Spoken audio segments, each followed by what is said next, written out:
Hello everyone. In this lecture, we are going to talk about amphibians. Tetrapods appeared in the Devonian as fully developed amphibians able to function on dry land. For example, they breathe air direct, and as predators, to move with agility and catch prey. They resemble the lobe-fin fishes of that time in so many respects that there is little doubt to their relatedness. This fish had in their lungs and in the structure of their bony exoskeleton and paired limbs the necessary potential for life out of water. Structural contrasts in the skeleton of the fish and the amphibian reflect mechanical adjustments needed to support the extra weight of the body when it was no longer buoyed up by water.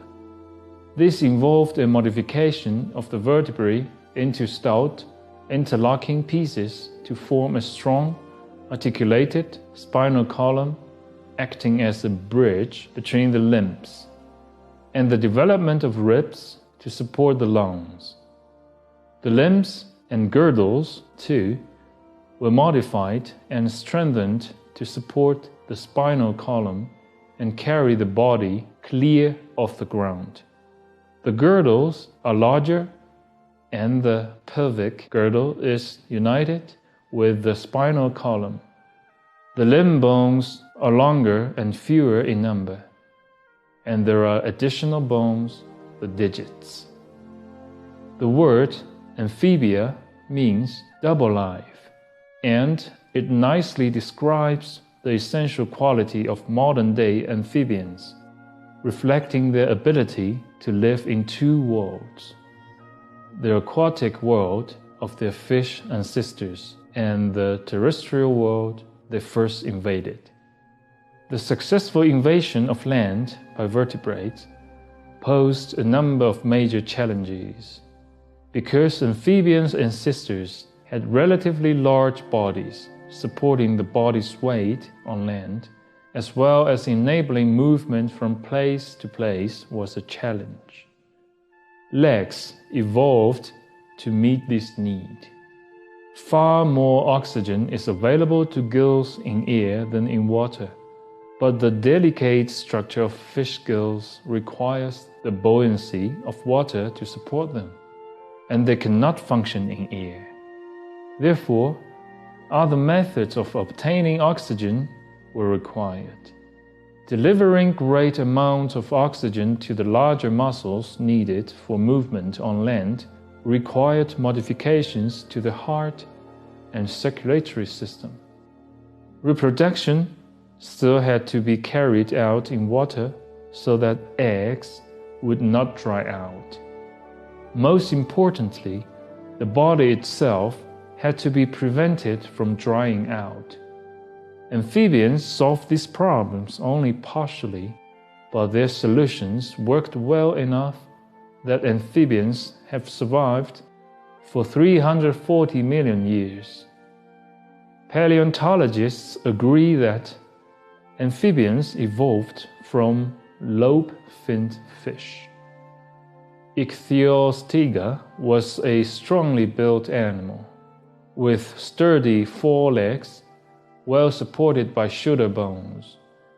Unlike the skeleton of fish, the shoulder bones were no longer attached to the skull, so the limbs could support the animal's weight, and the legs could move independently of the head.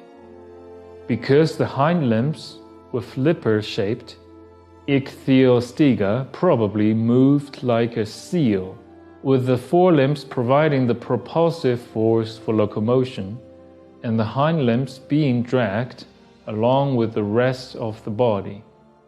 To strengthen the backbone further, long, broad ribs evolved that overlap each other and formed a solid cage for the lungs and heart. The rib cage was so solid that it probably could not expand and contract for breathing.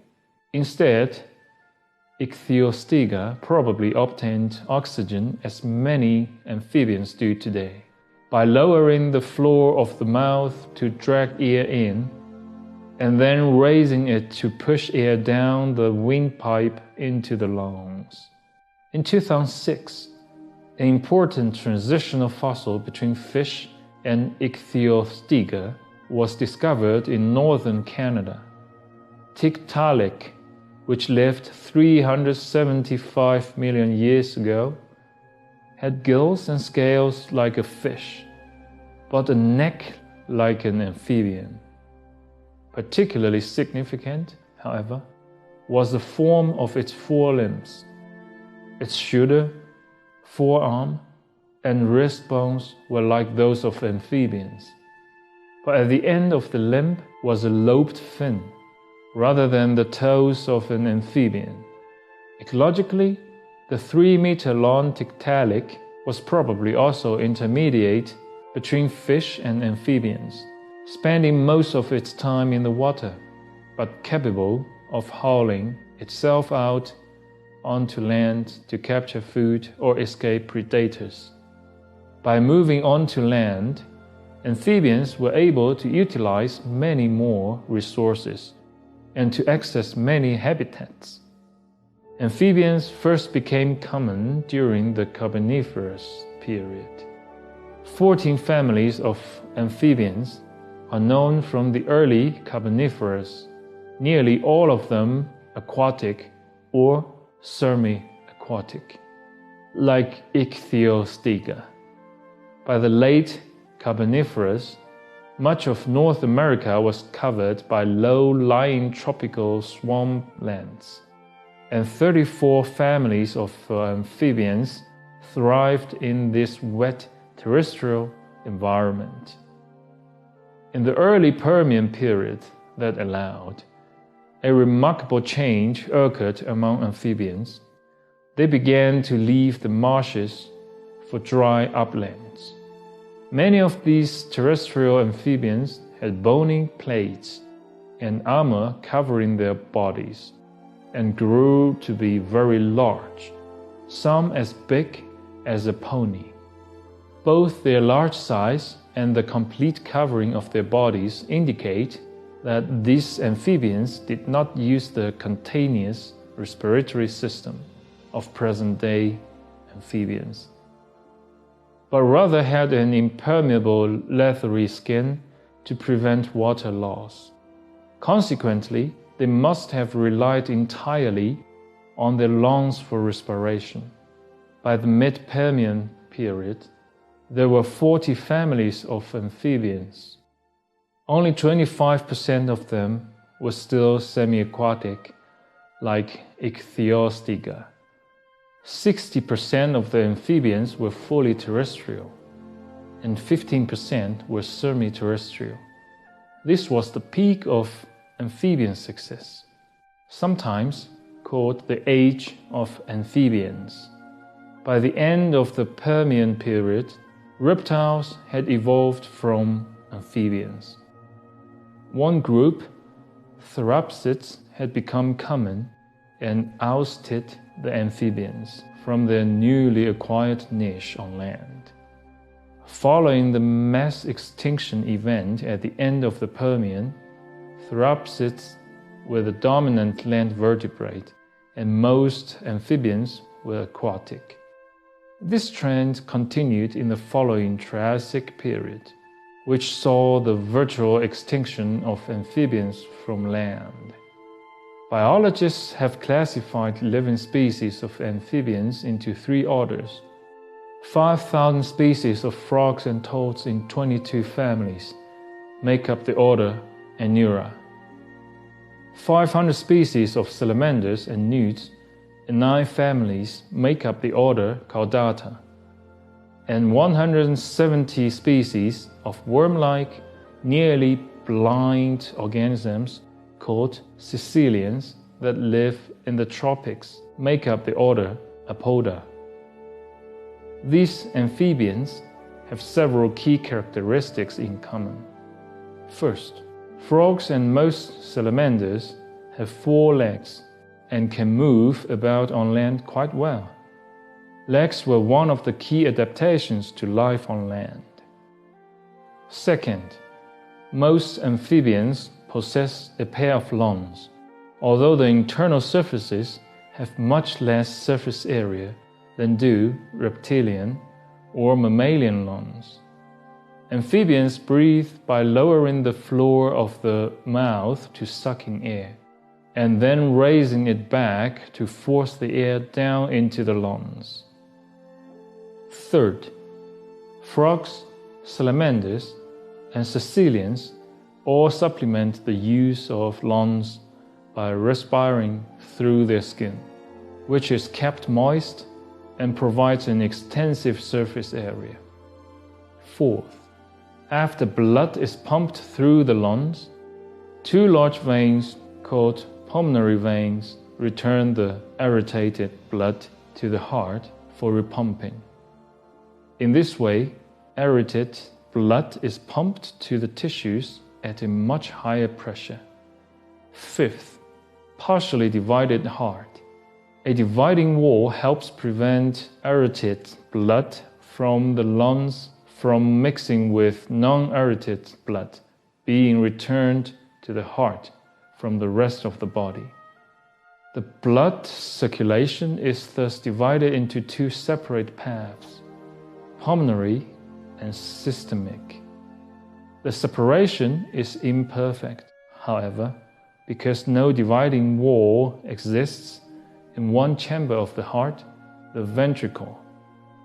Frogs and toads, amphibians without tails, live in a variety of environments, from deserts and mountains to ponds and puddles.